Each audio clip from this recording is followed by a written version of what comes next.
இல்லை அதெல்லாம் ஒன்றும் இல்லைங்க. அவர் பொதுவாக இந்த பீரியாடிக்கலி செக்கப் அதுக்காக போயிருக்காருங்க. அதாவது இன்னைக்கு காலையில் போயிருக்கணும். காலையில் போனால் வெறும் வயிற்றோடு போனோம், எம்டி ஸ்டமக்கோடு போனோம். எம்டி ஸ்டமக்கோட காலையில் போகிறது கொஞ்சம் கஷ்டமாக இருக்குங்கிறதால நேற்று ராத்திரி போய் அட்மிட் ஆகிருக்காரு. காலையில் அந்த பரிசோதனைகள் செய்யப்பட்டு கொண்டிருக்கிறது. விரைவில் வீடு திரும்புவார். பீரியாடிக்கலி செக்கப் தான். நாமளாவே எல்லாம் ஏதாவது ஒன்று அது இல்லை பீரியாடிக்கலி செக்கப் தான். நாங்கள் இப்போ வரும்போது கேட்டுட்டு வந்தோம். தொடர்ச்சியாக 2-3 தடவை ஃபாலோ பண்ணிட்டு இருக்கோம். இன்றைக்கும் இதை முடிச்சுட்டு போயிட்டு திரும்பவும் கேட்போம்.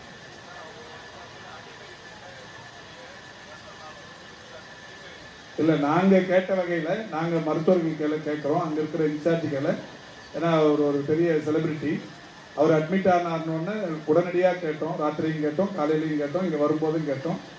அவங்க இது மாதிரி எம்டி ஸ்டமக்கோட வரணுங்கிறதுக்காக தான் நைட்டு வர வச்சோம். பீரியாடிக்கலி செக்கப் நடக்குது, ஒன்றும் இல்லை, நல்லா இருக்காருன்னு சொல்லியிருக்காங்க.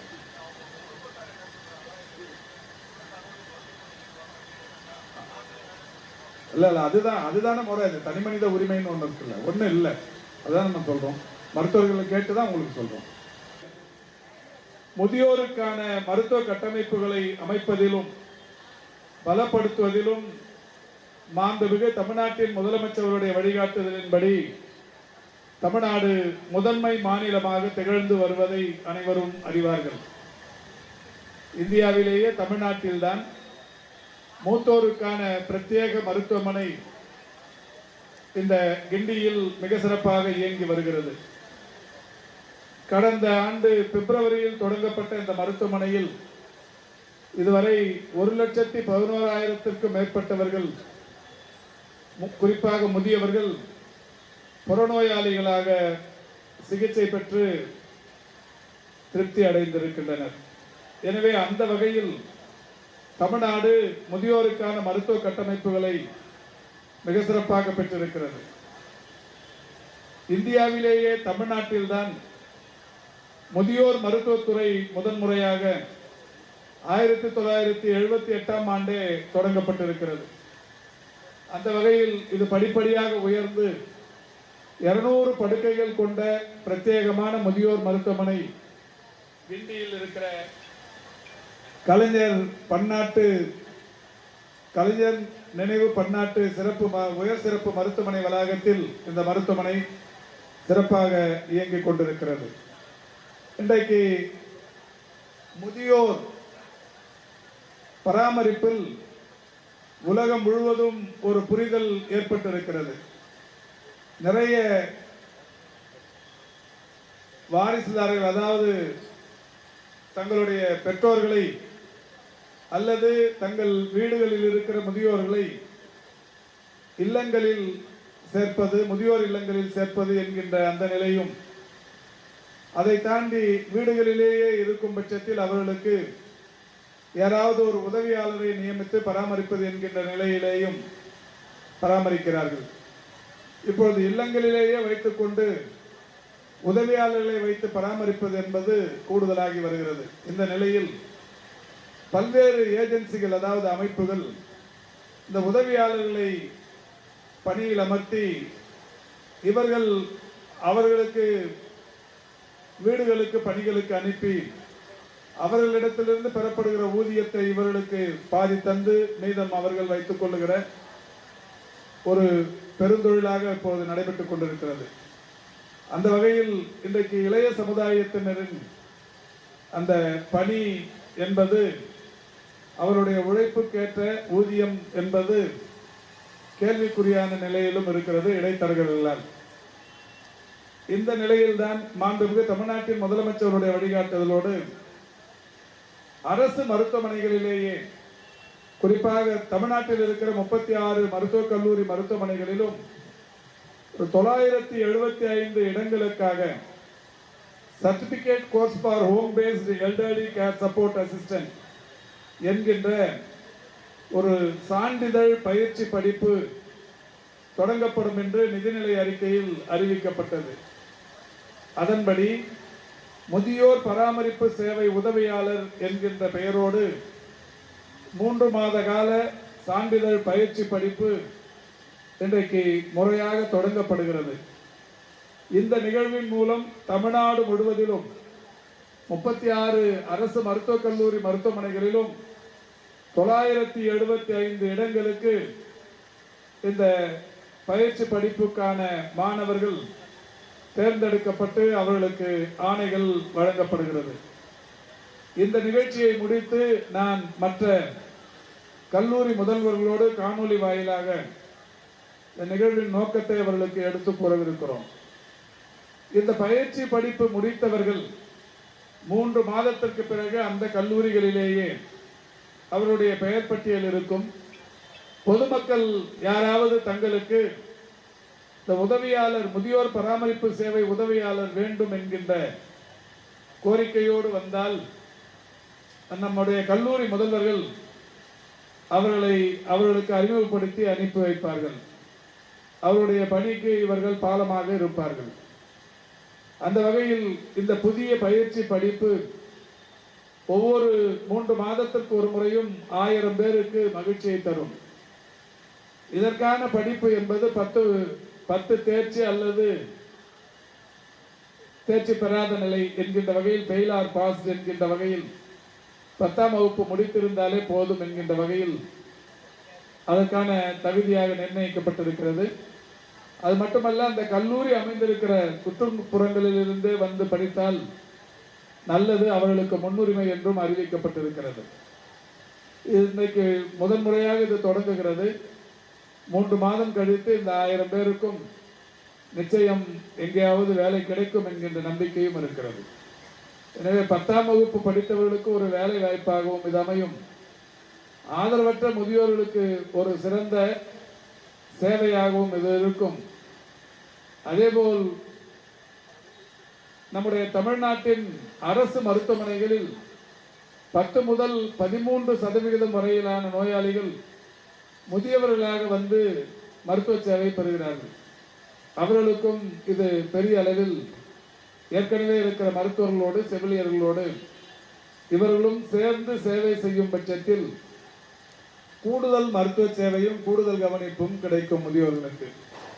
இப்படி பல வகைகளில் இந்த பயிற்சி படிப்பு என்பது பெரிய அளவில் உறுதுணையாக இருக்கிறது.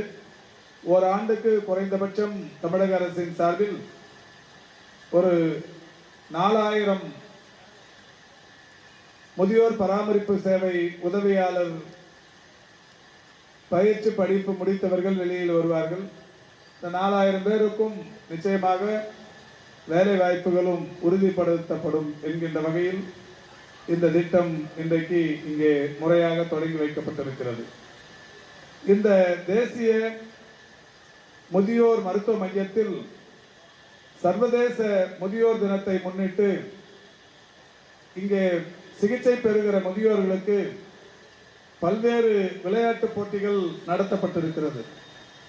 கேரம் போர்டு, பல்லாங்குழி, புத்தகம் வாசிப்பு போன்ற பல்வேறு போட்டிகளை நடத்தி அதில் இங்கே மருத்துவ சேவை பெற்று வருகிற முதியோரையும் பங்கேற்க செய்து அதில் வெற்றி பெற்றவர்களுக்கு சிறு சிறு பரிசுகளும் தற்போது தந்து அவர்களை ஊக்கப்படுத்தியும் உற்சாகப்படுத்தியும் இருக்கிறோம். அந்த வகையில் இந்த மருத்துவ மையம் என்பது ஒரு இந்திய அளவில் மட்டுமல்ல, உலக அளவிலும் முதியோர்களுக்கு மருத்துவ சேவையாற்றும் ஒரு சிறந்த மையமாக இருந்து கொண்டிருக்கிறது.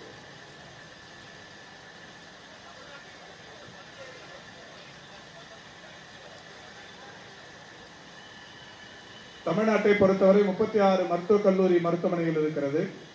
பொதுவாக இந்த 2-3 மாதங்களில், அதாவது பணி ஓய்வு பெற்ற கல்லூரி முதல்வர்கள் அவர்களுக்கு பதிலாக கல்லூரி முதல்வர்களை நியமிக்க வேண்டும்.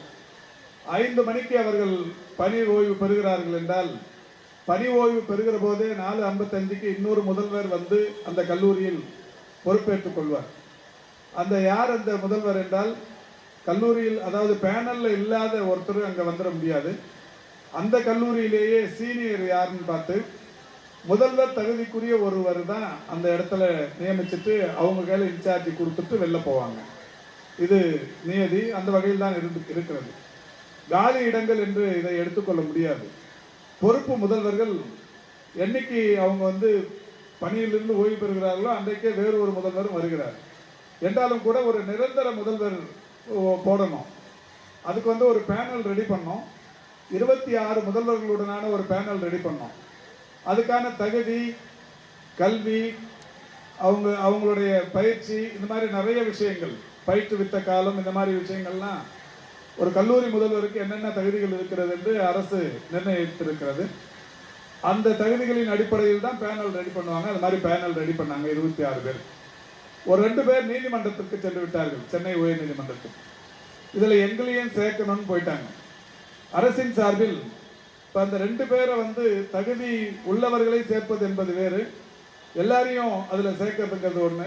உயர்நீதிக்கு மன்றத்திற்கு போன உடனே அந்த வழக்கு கடந்த 1 மாத காலமாக வழக்கு நீதிமன்றத்திலிருந்து நேற்று மாலை தான் அந்த வழக்குக்கு ஒரு தீர்ப்பு கிடைத்திருக்கிறது. ஒரு மகிழ்ச்சியான தீர்ப்பு. நீதியரசர்கள் இந்த முதல்வர்கள் நியமித்துக் கொள்வதில் தடை இல்லை, நியமித்துக் கொள்ளலாம். இந்த வழக்கின் முடிவில் இந்த 2 பேருக்கு நாங்கள் என்ன சொல்றோமோ அதை வந்து அதுக்கப்புறம் அதை பண்ணிக்கலாம் அப்படின்ற மாதிரி சொல்லியிருக்கிறாங்க. அந்த வகையில் நேற்றைக்கு ஒரு நல்ல உத்தரவு வந்திருப்பதன் அடிப்படையில் இன்னைக்கு அந்த 14 முதல்வர்கள் நியமிக்கப்படவிருக்கிறாங்க.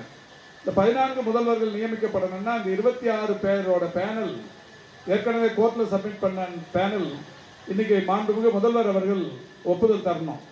மாண்புமிகு முதல்வர் அவர்களிடத்தில் இன்றைக்கு ஒப்புதல் பெறப்பட்டுவிடும். இன்றைக்கு மாண்புமிகு முதல்வர் ஒப்புதல் பெறப்பட்டவுடன் இன்று மாலையோ இரவோ இந்த 26 பேர்ல 14 முதல்வர்கள் நியமிக்கப்படுவார்கள். அடிஷ்னலாகவே ஒரு 12 பேர் இருப்பார்கள். வேற யாராவது நாளைக்கோ அடுத்த வாரமோ அடுத்த மாசமோ ரிட்டையர்ட் ஆனாங்கன்னா அதில் சீனியாரிட்டி அடிப்படையில் முதல்வராக வருவார்கள். ஆக 26 பேருடைய இந்த பேனல் என்பது இன்னைக்கு அப்ரூவல் ஆகிடும். இந்த ஓரிரு மாத கால இந்த இடைவெளிக்கு காரணம் அந்த ஒரு 2 பேர் நீதிமன்றத்திற்கு சென்றது. நமக்கு நல்ல தீர்ப்பு கிடைத்திருக்கிறது. இன்றைய அந்த இடங்கள் பூர்த்தி செய்யப்படும், நிவர்த்தி செய்யப்படும்.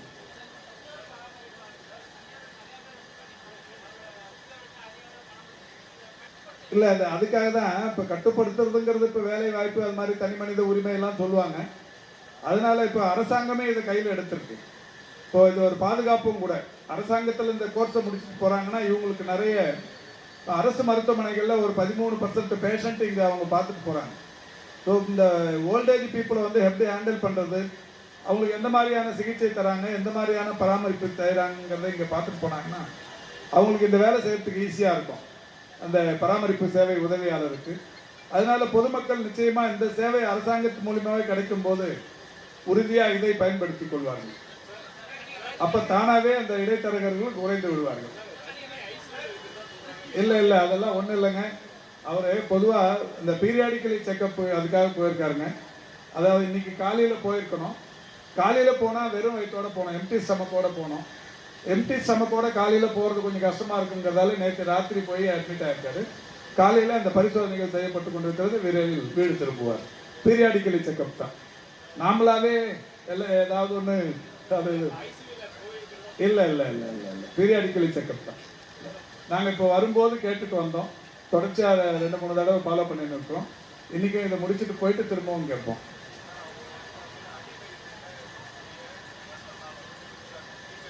இல்லை, நாங்கள் கேட்ட வகையில் நாங்கள் மருத்துவர்கள் கேட்குறோம். அங்கே இருக்கிற இன்சார்ஜுகளை, ஏன்னா அவர் ஒரு பெரிய செலிபிரிட்டி, அவர் அட்மிட் ஆனார்னோடனே உடனடியாக கேட்டோம். ராத்திரியும் கேட்டோம், காலையிலையும் கேட்டோம், இங்கே வரும்போதும் கேட்டோம். அவங்க வந்து இது மாதிரி எம்டி ஸ்டமக்கோட வரணுங்கிறதுக்காக தான் நைட்டு வர வச்சோம். பீரியாடிக்கலி செக்அப் நடக்குது, ஒன்றும் இல்லை, நல்லா இருக்காருன்னு சொல்லியிருக்காங்க.